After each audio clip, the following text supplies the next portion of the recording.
वह छोटी से छोटी संख्या कौन सी होगी जिसमें यदि 7 जोड़ दिया जाए तो 24, 32, 36, 54 से पूर्णतः विभाजित हो जाएगी। देखो ऐसे सवालों से ना आपको डरना नहीं है, ऐसे सवाल, चलिए ऐसे सवालों से आपको डरना नहीं है, ऐसे सवालों को आपको ऑप्शन से बनाना है। कैसे बनाना है? सवाल में क्या बोला गया था भाई, वो छोटी से छोटी संख्या अपन को बताना है जिसमें अपन 7 जोड़े, मतलब जैसे अपन उन संख्याओं में 7 जोड़े तो यह संख्या 24, 32, 36 और 54 से पूरी तरीके से विभाजित हो जाए। तो ऐसे सवालों को अपन बनाएंगे मेरे प्यारे बच्चों ऑप्शन से बनाएंगे। कैसे बनाएंगे भाई? अपन को 7 जोड़ना था तो सबसे पहले सारे के सारे ऑप्शन में अपन क्या करेंगे बेटा? 7 जोड़ेंगे। यही तो बोला इस सवाल में कि वो छोटी से छोटी संख्या क्या होगी जिनमें 7 जोड़ने पर 24, 32, 36 और 54 से क्या हो जाए? विभाजित हो जाए। तो यहां से 7 जोड़ने को बोल रहा था तो अपन ने 7 जोड़ लिया। 867 में 7 जोड़ेंगे तो यहां से कितना हो जाएगा? 874 हो जाएगा। 857 में 7 जोड़ेंगे तो यहां से कितना हो जाएगा? 864 हो जाएगा। ठीक है ना? चलिए 424 में 7 जोड़ेंगे तो यहां से कितना हो जाएगा? 431 हो जाएगा। 431 में 7 जोड़ेंगे तो यहां से कितना हो जाएगा? 438 हो जाएगा। अच्छा, यहां से संख्या अपन को क्या क्या देके रखा था? एक 24 देके रखा है, एक 32 देके रखा है, एक 36 और यहां से 54 देख के रखा है। यही तो अपन को देख के रखा है। सबसे पहले 7 जोड़ने को बोला, अपन ने 7 जोड़ दिया, नई संख्या अपने पास में ये निकल के आ गई। अब यहां से अपन को बोला गया था भाई इनमें से वो कौन सी संख्या है जो इन सभी से विभाजित है। लेकिन आपको मेरे प्यारे बच्चों ऐसा नहीं करना कि 24 का भाग देके देखना है, 32 का भाग देके देखना है, नहीं, आपको छोटी छोटी संख्या का भाग देना है। जैसे इस 24 में किसका भाग जाता है? आप बोलेंगे सर 24 में 4 का भाग जाता है, तो आप 24 का भाग मत दो, आप यहां पर किसका भाग देंगे मेरे प्यारे बच्चों? 4 का भाग दो, क्योंकि 24 में 4 का भाग जाता है तो आप 4 से भाजकता के नियम का प्रयोग कर लो। 24 में देखो यहां से 3 का भाग जाता है तो आप 3 से भाजकता के नियम का भी प्रयोग कर सकते हैं। ठीक है ना? चलिए, तो आप बोलेंगे सर 24 से भाग मत दो, 24 में 4 का भी भाग जाता है तो आप 4 से भाजकता के नियम का प्रयोग कर लो। और 4 से भाजकता के नियम का, आप 4 से भाजकता का नियम क्या बोलेगा कि यहां से जो अंतिम 2 अंक हैं, 2 अंक में 4 का भाग जाना चाहिए। अंतिम के 2 अंकों में किसका भाग जाना चाहिए? 4 का भाग जाना चाहिए। ठीक है ना? चलिए, तो यहां से क्या अंतिम के 2 अंकों में 4 का भाग जा रहा है? क्या नहीं जा रहा? इसका मतलब इस संख्या में ना 4 का भाग नहीं जाएगा। जब इस संख्या में 4 का ही भाग नहीं गया तो 24 का तो जाएगा ही नहीं।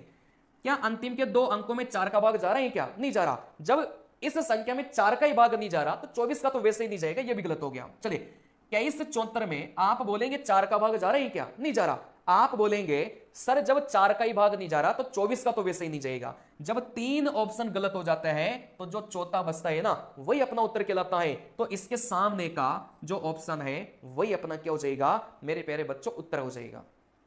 चलिए, तो यहां से अपन को इस प्रकार के मेथड्स का प्रयोग करना है परीक्षा में। मतलब आपको एलसीएम निकाल कर फिर 7 माइनस करो, वैसा नहीं करना, क्योंकि एलसीएम निकालने बैठेंगे ना तो थोड़ा सा दिक्कत में आ जाएंगे। कभी कभार नंबर इतने बड़े होते हैं कि आप एलसीएम निकाल ही नहीं पाएंगे। ठीक है ना?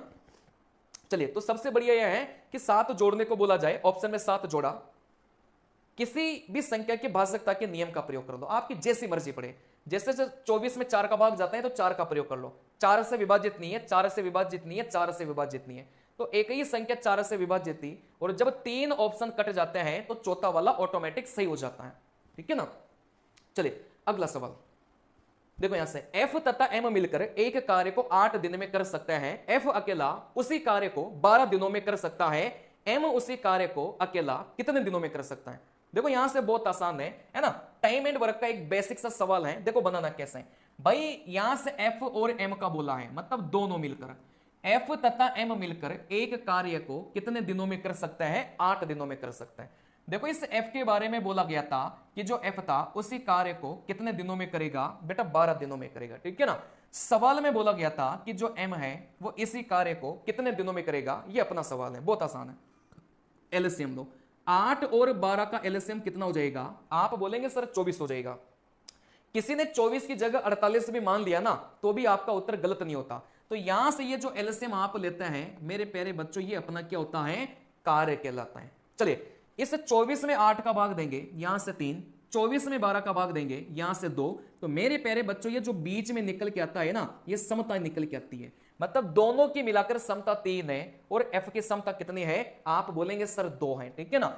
कभी भी अगर आपको समय का उत्तर निकालना है तो आपको कुछ नहीं करना, इस कार्य में किसका भाग देंगे, समता का भाग देंगे। चलिए, लेकिन समता उसी की लेनी है जिसका उत्तर मुझे निकालना है। मुझे उत्तर किसका निकालना था, मुझे उत्तर m का निकालना था, तो नीचे समता भी किसकी लिखेंगे बेटा, m की लिखेंगे। कैसे लिखेंगे, बहुत आसान है। अच्छा, यहां से टोटल कार्य कितना है, आप बोलेंगे 24 है। अच्छा, यहां से m की समता कितनी है भाई, दोनों की मिलाकर समता 3 है, उसमें से f की समता 2 है, 3 में से 2 की समता तो f की है ना, तो यहां से m की समता कितनी हो गई सर, यहां से 1 हो गई। 24 में 1 का भाग देंगे तो यहां से अपना m का जो उत्तर है वो कितना निकल के जाएगा मेरे प्यारे बच्चों, 24 निकल के जाएगा। आई बात समझ में। इसमें कोई भी अगर आपको डाउट हो तो आप लोग बताइए। चलिए भाई, आप लोग यहां से समझो, 24 में 8 का भाग दिया 3, 24 में 12 का भाग दिया 2, ठीक है ना।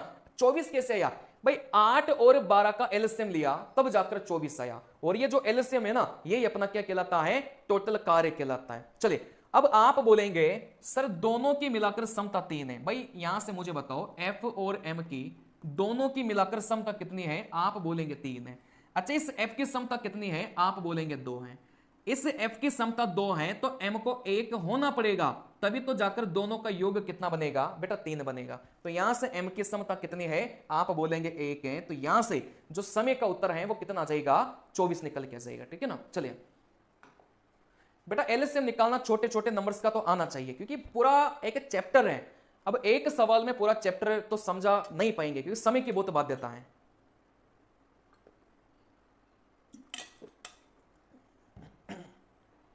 देखो यहां से, एक व्यक्ति 10 किलोमीटर प्रति घंटे की गति से साइकिल चलाकर अपने कार्यालय 6 मिनट देरी से पहुंचा। जब उसने अपनी गति 2 किलोमीटर प्रति घंटा और बढ़ा दी तो वह 6 मिनट पहले पहुंच गया। उस व्यक्ति के कार्यालय और आरंभिक स्थान के बीच की दूरी क्या है, वेरी वेरी इंपॉर्टेंट सवाल है, मोस्ट इंपॉर्टेंट सवाल है मेरे प्यारे बच्चों, वेरी वेरी इंपॉर्टेंट सवाल है, ठीक है ना। चलिए,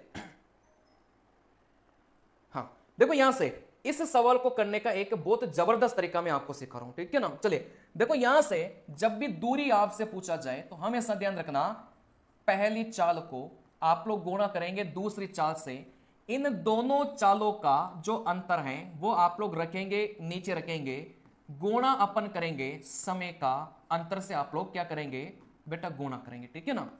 चलिए देखो, यहां से इस फॉर्मूले को हमेशा ध्यान रखना, दूरी जब भी आपसे पूछा जाए पहली चाल को दूसरी चाल से गुणा करो, नीचे रखेंगे, इन दोनों चालों के अंतर को नीचे रखेंगे, गुणा किससे करेंगे, समय के अंतर से। सर ये जो समय का अंतर है ना, यही तो समझ में नहीं आता। देखो बहुत आसान है, अगर सवाल में बोला जाए 12 मिनट जल्दी 5 मिनट जल्दी, अगर यहां से बोला जाए 10 मिनट लेट 15 मिनट लेट, अगर यहां से बोला जाए 10 मिनट जल्दी 12 मिनट लेट। चलिए देखो, यहां से मैंने आपको सारी कंडीशन बता दी है ना, ये 3 ही टोटल केस बनते हैं, चौथा वाला यहां से केस नहीं बनता। चलिए देखो, यहां से जब भी ये जल्दी और जल्दी आए तो आप जल्दी और जल्दी को काट देना, सिंपली 12 और 5 का अंतर लेना, तो यहां से समय का अंतर कितना हो गया बेटा, 7 आ गया। मैं आपको यहां से क्या निकालना सिखा रहा हूं, समय का अंतर निकालना सिखा रहा हूं, ठीक है ना। पेपर में सीधा पूछेगा, देखो यहां से लेट है, यहां से भी लेट है, तो लेट से लेट काटो, सीधा 10 और 15 का अंतर लो, तो आप बोलेंगे सर जब भी ऐसा आएगा तो 5 मिनट आपका क्या हो जाएगा, समय का अंतर निकल के जाएगा। चलिए सर, लेकिन अगर इधर जल्दी आ गया और यहां से इधर लेट आ गया, मतलब अलग अलग आ गए, जैसे जल्दी और जल्दी था सीधा अंतर लिया 7 आ गया, यहां से लेट और लेट था सीधा अंतर लिया, यहां से 5 आ गया। लेकिन यहां से अगर अलग अलग आ जाए, जैसे ये जल्दी आ गया और यहां से ये लेट आ गया, अगर यहां से अलग अलग आ जाए तो फिर यहां से समय का अंतर निकालते समय आप लोग क्या करेंगे, दोनों को जोड़ देंगे, ठीक है ना। 10 और 12 को जोड़ेंगे तो आप बोलेंगे सर यहां से जो समय है ना उसका अंतर कितना निकल के आ गया, 22 निकल के आ गया। जब भी ये अलग अलग दे तो आपको दोनों को जोड़ना है, तो यहां से समय का अंतर कितना आ गया, यहां से 22 निकल के आ गया। आई बात समझ में। देखो ध्यान से जो बच्चा पढ़ेगा ना उसको सारी बातें क्लियर होगी और सीधे पेपर में सवाल छपेंगे, मैं फिर बता रहा हूं। चलिए देखो, हम खुद सिलेक्शन ले सकते हैं ना, तो आपका भी करवा सकते हैं। आई बात समझ में? अब यहां से बात को समझना, जैसे यहां से सवाल में आपको ऐसा भी दिया जा सकता है, बात को समझना, ऐसा भी दिया जा सकता है जैसे जो पहली चाल है वो आपको दे दिया 20 किलोमीटर प्रति घंटा, फिर आपको बोल दिया जाए कि चाल 5 किलोमीटर प्रति घंटा बढ़ा दी। चलिए तो यहां से आप लोग मुझे बताइए कि दूसरी चाल कितनी हो जाएगी। भाई पहली चाल 20 है, लेकिन चाल को 5 किलोमीटर प्रति घंटा बढ़ा दिया, मतलब पहले 20 थी, 5 और भी बढ़ा दिया, तो दूसरी चाल कितनी हो जाएगी? आप बोलेंगे सर 25 किलोमीटर प्रति घंटा हो जाएगी। तो कभी कभार सवाल में आपको दो चाल डायरेक्ट दी जाती है, लेकिन कभी कभार आपको ऐसे दिया जाएगा कि चाल को बढ़ा दिया, चाल को घटा दिया। तो पहली चाल 20 है, अगर चाल को 5 से बढ़ाया तो आप बोलेंगे सर जो नई चाल है वो बढ़कर कितनी हो जाएगी? 25 निकल के जाएगी। ठीक है ना? चलिए वैसा ये सवाल है, कुछ भी नहीं इसमें। आप बोलेंगे सर यहां से दूरी कैसे निकालेंगे? बहुत आसान है, पहली चाल इंटू दूसरी चाल इंटू क्या करेंगे, इन दोनों चालों का अंतर, और यहां से अपन गुणा करेंगे समय के अंतर से गुणा करेंगे, और समय का अंतर निकालना मैंने सिखाया है अभी। ठीक है ना? सीधा सीधा वैल्यू पुट करो। आप बोलेंगे सर पहली चाल क्या हो जाएगी? बेटा पहली चाल S1 का मतलब पहली चाल, आप बोलेंगे सर पहली चाल कितनी हो जाएगी? बेटा 10 हो जाएगी। अच्छा यहां से दूसरी चाल कितनी हो जाएगी? बहुत आसान है, दूसरी चाल कितनी हो जाएगी? सवाल में बोला गया था कि गति 2 किलोमीटर प्रति घंटा और बढ़ा दी जाए, मतलब पहले 10 थी, 2 किलोमीटर प्रति घंटा और बढ़ा दिया जाए, तो दूसरी चाल कितनी हो जाएगी? आप बोलेंगे सर 12 हो जाएगी। आई बात समझ में? ठीक है ना? चलिए आप बोलेंगे सर पहली चाल 10 इंटू दूसरी चाल, आप बोलेंगे सर यहां से 12 बटे में, आप बोलेंगे सर अंतर है ना भाई, 10 और 12 का जो अंतर है वो कितना हो जाएगा? आप बोलेंगे सर 2 हो जाएगा। अच्छा यहां से गुणा किससे करेंगे? सर समय के अंतर से गुणा करेंगे। समय का अंतर निकालना कैसे सिखाया? देखो बहुत आसान है, सवाल में क्या बोला भाई 6 मिनट यहां से दे लिया गया और यहां से 6 मिनट यहां पर पे लिया गया। मैंने क्या सिखाया? अगर अलग अलग आ जाए तो समय का अंतर निकालते समय आप क्या करेंगे? बेटा जोड़ देंगे। ठीक है ना? जैसे देरी आ गया और यहां से पहले आ गया, तो समय का अंतर निकालते समय दोनों को जोड़ेंगे, अगर अलग अलग आ गया तो यहां से 6 मिनट और यहां से भी 6 मिनट, तो 6 और 6 को जोड़ेंगे तो समय का अंतर 12 मिनट आया। लेकिन इस मिनट को घंटे में बदलने के लिए 60 का भाग देना मत भूलना। घंटे में क्यों बदला? क्योंकि चाल है ना घंटे में देके रखा है, अगर चाल घंटे में देके रखा है तो समय को भी घंटे में बदलना पड़ेगा। इस मिनट को घंटे में बदलने के लिए किसका भाग देंगे? बेटा 60 का भाग देंगे। बस यहां से काट दो भाई, इसको काटेगा 6 बार है ना, 6 इसको काटेगा 2 बार, 2 इसको काटा, तो यहां से कितना निकल के आ गया मेरे प्यारे बच्चों? 12 किलोमीटर। तो अपना उत्तर कितना हो जाएगा? 12 किलोमीटर अपना उत्तर हो जाएगा। ठीक है ना? इंपॉर्टेंट सवाल है, पेपर में पूछा जाता है। चलिए अगला सवाल अगला सवाल, ए बी से दुगुना तेज है, बी सी से 3 गुना तेज है, यदि सी के द्वारा कोई यात्रा 42 मिनट में तय की जाती है तो ए उसे कितने समय में करेगा? मेरे प्यारे बच्चों इंपॉर्टेंट सवाल है।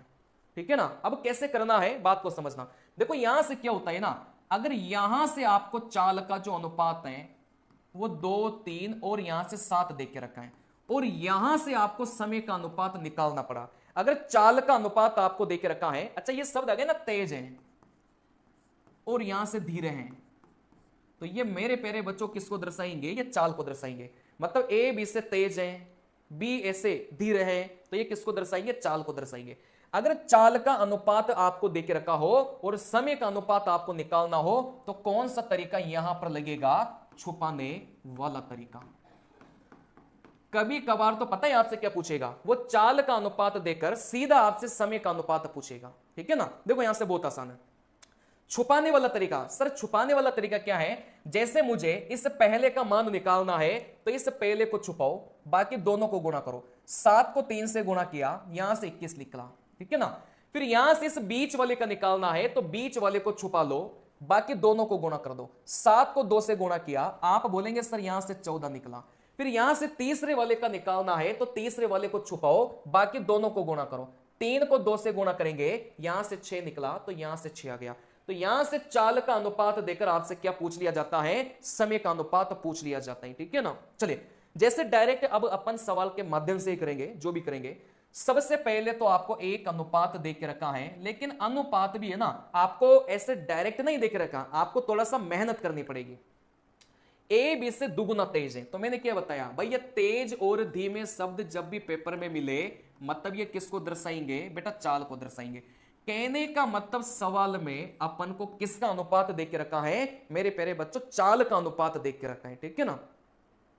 चलिए तो यहां से देखो ए बी से दुगुना है, बी सी से 3 गुना है। अब जब भी ऐसे सवाल पेपर में आता है ना तो आप पीछे से सोचना स्टार्ट करना। सबसे पहले आप बी और सी का लिखना बेटा 3 गुना बोला है। जैसे कभी भी ऐसा बोलना कि ए बी से 5 गुना, तो आप इस ए को तो 5 मानना और इस बी को कितना मानेंगे बेटा 1 मानेंगे, ठीक है ना। हमेशा ये फंडा ध्यान रखना।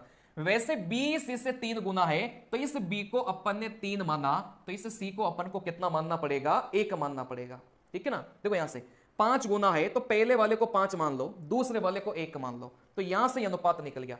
वैसे 3 गुना है तो पहले वाले को 3 माना और दूसरे वाले को कितना माना बेटा 1 माना।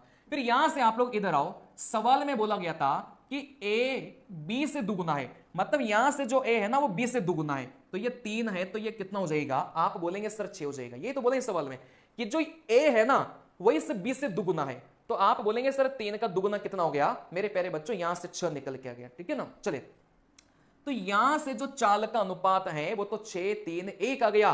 तो यहां से अगर मुझे समय का अनुपात निकालना होगा तो मेरे प्यारे बच्चों कैसे निकालेंगे, वही छुपाने वाले तरीका। इसको छुपाया, इन दोनों को गुणा करो, इस एक को 3 से गुणा किया 3 निकल के आ गया। इसको छुपाया, इन दोनों को गुणा करो, इस एक को 6 से गुणा करो, यहां से 6 निकल के आ गया। इसको छुपाया, इन दोनों को गुणा करो, 3 को 6 से गुणा करो, यहां से कितना आ गया 18 निकल के आ गया, ठीक है ना। चलिए फिर यहां से आप लोग इसको काट लो, जैसे इसको काटा 3 से काटा 2 बार, 3 से काटा यहां से 6 बार। नहीं भी काटोगे ना तो भी चलेगा भाई, काट दोगे तो बहुत अच्छी बात है, नहीं भी काटोगे ना तो भी आपका चलेगा, कोई समस्या वाली बात नहीं है ये। अच्छा सवाल में क्या देके रखा है, सवाल में सी के द्वारा कोई यात्रा 42 मिनट में किया गया, मतलब यहां से इस सी का जो समय है वो अपन को कितना देके रखा है, आप बोलेंगे सर 42 मिनट देके रखा है। सी का समय 42 मिनट देके रखा है, सवाल में अपन से किसका समय पूछ लिया बेटा, ए का समय पूछ लिया, ठीक है ना। वापिस से मैंने अभी थोड़ी देर पहले सिखाई थी ये अनुपात में डिवाइड करने वाली बात है, कैसे निकालेंगे बेटा, एक इकाई का मान निकालो 42 मिनट, तो 42 को ऊपर लिखेंगे, इसके नीचे इसका अनुपात वाला मान, मतलब सी के अनुपात वाला मान। आप बोलेंगे सर यहां से 6 लिखा, अच्छा यहां से 6 क्यों लिखा ये एक भी तो अनुपात है ना मेरे प्यारे बच्चों, ये मिनट मतलब ये समय का अपन को देख रखा है, तो आप अनुपात भी कौन सा प्रयोग करेंगे, मतलब समय वाला प्रयोग करेंगे। चले फिर यहां से एक इकाई का मान इतना गया, अब जिसका मान अपन को निकालना हो उससे गुणा कर दो। अपन को इस एक का समय निकालना था तो इस एक का समय 1, तो 1 से गुणा कर दो।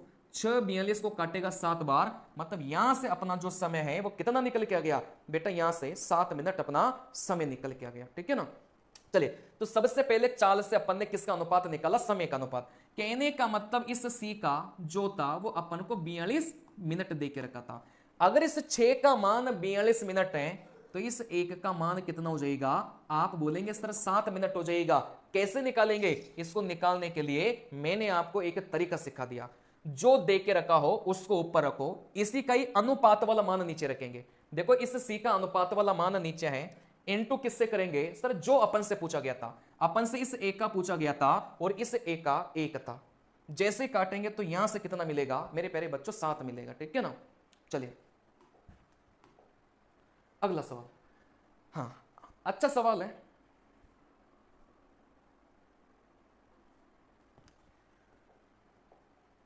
देखो इस सवाल को दोबारा बताने की जरूरत है क्या, इस सवाल को दोबारा बताने की जरूरत है क्या, वैसे तो मैंने बहुत प्यारे प्यार से बताया है, ठीक है ना।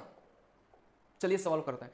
सवाल में बोला गया था एक भिन्न का अंश, अच्छा ऊपर वाला अंश होता है और नीचे वाला क्या होता है मेरे प्यारे बच्चों, हर होता है ना। चले एक भिन्न का जो अंश है और हर का अनुपात 3:4 है। अच्छा आपको यह बात तो पता होगी, जैसे 3:4 है ना, तो इसको आप 3/4 भी लिख सकते हो, आई बात समझ में। अगर हाँ अगर यहां से 3:4 है तो इसको 3/4 आप लोग लिख सकते हो, आई बात समझ में।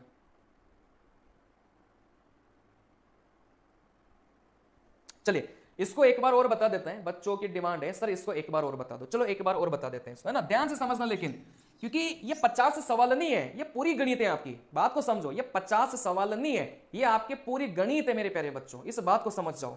चलिए यहां से देखो, मैं आपको फिर से बता देता हूं, अगर चाल का अनुपात आपको दे के रखा हो तो समय का अनुपात कैसे निकालेंगे वो मैंने भी आपको सिखाया।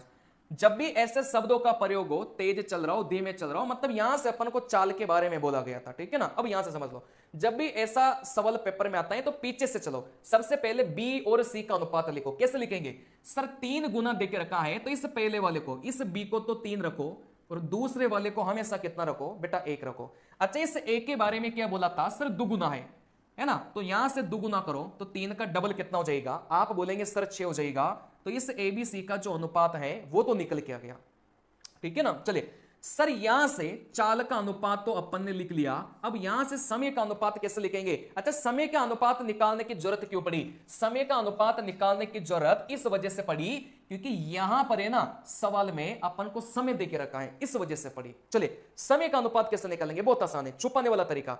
जैसे 6 को छुपाया, इन दोनों को गुणा करो, 3 को 1 से गुणा किया 3, तो यहां से 3 लिखो। फिर यहां से बीच वाला छुपाया, 6 को 1 से गुणा करो, आप बोलेंगे सर 6 आया, तो 6 को यहां लिखो। वैसे यहां से इसको छुपाया, इन दोनों को गुणा करो, 6 को 3 से गुणा करो, सर 18, यहां से 18 गया। अब आप चाहो तो इनको काट दो और आप चाहो तो मत काटो, वो आपकी स्वतंत्रता है, ठीक है ना। जैसे काट दो, 3 से काटा 1 बार, 3 से काटा 2 बार, 3 से काटा यहां से 6 बार। अब ये समय का अनुपात है, सवाल में अपन को किसका समय देके रखा है, सी का समय देके रखा है, मतलब इस 6 का जो मान है ना वो कितना देके रखा है, 42 मिनट देके रखा है। अपन को किसका मान निकालना है, इस ए का मान निकालना है। यही तो पूछा इस सवाल में कि इस ए का जो समय है वो कितना होगा। तो यहां से वापस से मैं बता रहा हूं भाई कैसे अपन को ये अनुपात वाला तरीका लगाना है। जो भी समय अपन को देके रखा हो उसको ऊपर रखो, इसके नीचे इसका अनुपात, इस 42 का अनुपात कितना है, आप बोलेंगे सर 6 है, गुणा अपन करेंगे जो उत्तर अपन को निकालना हो। अपन को इस एक का समय निकालना था, इस एक का समय 1 था, 1 से गुणा किया, 6 42 को काटेगा 7 बार, तो आप बोलेंगे सर यहां से कितना निकल के आ गया, 7 निकल के आ गया। आई बात समझ में। चलिए देखो मेरे प्यारे बच्चों अगला सवाल, हाँ अगला सवाल, एक भिन्न का अंश और हर का जो, अच्छा मैं आपको क्या बता रहा था कि 3:4 को आप 3/4 भी लिख सकते हैं, और ये जो 3:4 है ना, आप इसको 3x/4x भी लिख सकते हैं, है ना। जैसे 5:7 है, इसको 5/7 भी लिखो, ऊपर नीचे आप x लगा दो, कोई फर्क नहीं पड़ेगा, कोई फर्क नहीं पड़ेगा। आगे बात समझ में। चले हाँ, अब यहां से अपन को क्या करना है, एक भिन्न का जो अंश और हर का अनुपात है वो 3:4 है, तो 3:4 को आप 3/4 भी लिख सकते हैं, क्योंकि यहां से ऊपर वाला अंश होता है, नीचे वाला हर होता है। ऊपर नीचे आप ऐसे सवालों में x लगा दिया करो, है ना, उसका कारण होता है, आप लोग लगा दिया करो। चलिए अब यहां से अंश के बारे में जो बोला है वो आप अंश के बारे में लिखो, हर के बारे में जो बोला है वो आप लोग हर के बारे में, है ना, लिखिए। चलिए सवाल में क्या बोला था कि अंश में से 9 घटाने पर, इस अंश में से अपन को क्या घटाना है बेटा, 9 घटाना है, तो आप लोग 9 घटाइए। हो सके आपको 9 जोड़ने के लिए बोले तो फिर आपको क्या करना है, 9 जोड़ना है, ठीक है ना। लेकिन अंश में से 9 घटाना है, मतलब आपको 9 यहां से घटा के चलना है। अच्छा हर के बारे में कुछ बोला ही क्या, हर के बारे में कुछ नहीं बोला, तो हर को वैसे के वैसे रखना है। अच्छा बराबर में कुछ बोलेगा वो आपसे, जैसा बोलेगा ना वैसे ही लिखना है। बराबर में क्या बोला गया था, देखो यहां से बराबर में नई भिन्न के बारे में बोला गया था, मूल भिन्न। अच्छा यहां से ये मूल भिन्न क्या होता है, मूल, है ना, ये मूल भिन्न क्या होती है, मूल भिन्न का मतलब होता है पुरानी भिन्न। और यहां से जो पुरानी भिन्न है ना वो 3:4, मतलब यहां से 3/4 देख के रखा है। बात को समझना, आपको ऐसे वो घुमरा करेगा थोड़ा थोड़ा, ठीक है ना। मूल भिन्न का मतलब होता है पुरानी वाली भिन्न, और यहां से पुरानी वाली जो भिन्न है वो कितना देख के रखा है, 3/4 अपन को देख के रखा है, ठीक है ना। चलिए तो यहां से इस नई भिन्न के बारे में क्या बोला गया था कि मूल भिन्न का, देखो यहां से का मतलब होता है गुणा, इस नई भिन्न के बारे में बोला गया था कि मूल भिन्न का कितना हो जाएगा बेटा, 2/3 हो जाएगा। सवाल का मतलब समझना, अंश और हर का अनुपात 3:4 था, तो इसको 3/4 लिखा, ऊपर नीचे अपन ने x लगाया, कोई फर्क नहीं पड़ता। अब यहां से अंश में से 9 घटाना है, तो आपने यहां से 9 घटाया, हर के बारे में कुछ नहीं बोला तो हर को वैसे के वैसे रखो। बराबर में जो यहां से नई भिन्न बनेगी ना उसके बारे में क्या बोला है कि मूल भिन्न का 2/3 हो जाएगा। और ये जो मूल भिन्न है ये अपनी क्या होती है बेटा पुरानी वाली भिन्न, मतलब 3/4। तो इस मूल भिन्न को अपन ने कितना लिख दिया 3/4 लिख दिया, ठीक है ना। क्योंकि जो मूल भिन्न है वो यहां से कितना देके रखा है 3/4, मतलब जो पुरानी भिन्न होती है ना वही मूल भिन्न होती है। चलिए बस इसको हल करेंगे, x का मान आएगा, है ना, और कुछ भी नहीं है सवाल में। देखो यहां से आपने यहां से देखा सर 3 से 3 गया, 2 इस 4 को काटेगा 2 बार, तो यहां से क्या बन गया बेटा 3x माइनस का 9 बटे में 4x बराबर में यहां से 2। अब कुछ बच्चे बोलेंगे सर ये x वेक्स हमारे बस की बात नहीं है, तो यहां से समझ लो बस की बात नहीं है तो आग में बेटा तपना पड़ता है। ऐसे सरकारी नौकरी लग रही होती है ना हर किसी की, तो सब आज सरकारी नौकरी लगे हुए होते हैं, तपना पड़ता है, जलना पड़ता है, सीखना पड़ता है, समझना पड़ता है। हर सवाल आसान नहीं होता और हर सवाल कठिन भी नहीं होता। आसान को भी समझो, कठिन को भी समझो, सब कुछ लेकर चलोगे ना तभी जाकर पेपर निकलेंगे, ठीक है ना। चले तो यहां से ये वाला तो ऐसे कैसे लिखा, यहां से अपन ने इसको अपन ने काटा, ठीक है ना भाई, 3 से 3 काटा, 2 इस 4 को 2 बार काट रहा था, मतलब यहां से कितना है 1/2 है, ठीक है ना भाई। 3 से 3 गया, 2 इस 4 को काटेगा 2 बार तो 1/2। अब यहां से जब भी ऐसा सीन आ जाए ना तो आपको ऐसे क्या करना है वज्र गुणा करना है। वज्र गुणा कैसे करेंगे, बहुत आसान है। इस 2 को इन सभी से गुणा करो बराबर में, है ना, और इन दोनों को गुणा करके लिख दो, है ना, थोड़ी बहुत गणित आती होगी आपको। इस 2 को इनसे गुणा करो, आप बोलेंगे सर 2 को इनसे गुणा किया तो 2 को 3x से गुणा करेंगे, आप बोलेंगे सर यहां से 6x मिला, यहां से माइनस था, इस 2 को 9 से गुणा करेंगे सर 18 मिला बराबर में। इस 1 को मेरे प्यारे बच्चों 4x से अपन ने गुणा किया। अब आपको इतना तो आता ही होगा सर x को एक तरफ करता है, तो इस 4x को इधर लेकर आऊंगा, आप बोलेंगे सर ये माइनस का हो जाएगा, तो 6x में से 4x जाएगा, आप बोलेंगे 2x, सर ये माइनस के 18 बराबर के उधर जाएगा तो ये प्लस का हो जाएगा। 2 18 को काटेगा 9 बार, तो यहां से जो x का मान है ना वो कितना निकल के आ गया बेटा, यहां से 9 निकल के आ गया, ठीक है ना। ये एक कैलकुलेशन है सिंपल सी, है ना। ये बच्चे मतलब जैसे जोड़ बाकी गुणा भाग होते हैं ना वैसे ही है ना, इसमें कुछ भी नहीं है। सवाल में क्या पूछा था कि मूल भिन्न का अंश क्या था। अच्छा मूल भिन्न का ये अपनी 3:4 ये मूल भिन्न तो है, और यहां से मूल भिन्न का जो अंश है वो आप बोलेंगे सर 3x था, और x का मान अपन ने 9 निकाल लिया, मतलब यहां से जैसे 9 रखेंगे ना तो 9 × 3 27, कहने का मतलब मूल भिन्न का जो अंश है वो कितना निकल के आ गया मेरे प्यारे बच्चों 27 निकल के आ गया। आई बात समझ में, ठीक है ना। तो यहां से ज्यादा कठिन सवाल नहीं था, लेकिन पेपर में अगर आता है ना ऐसा सवाल तो वही बच्चा जल्दी बना पाएगा जिस बच्चे ने मतलब करके रखा हो, पहले से करके रखा हो, ठीक है ना। तो थोड़ा सा समझना, एक बार वीडियो को आप लोग दोबारा भी देख सकते हो, रिकॉर्डेड भी देख सकते हो आराम से।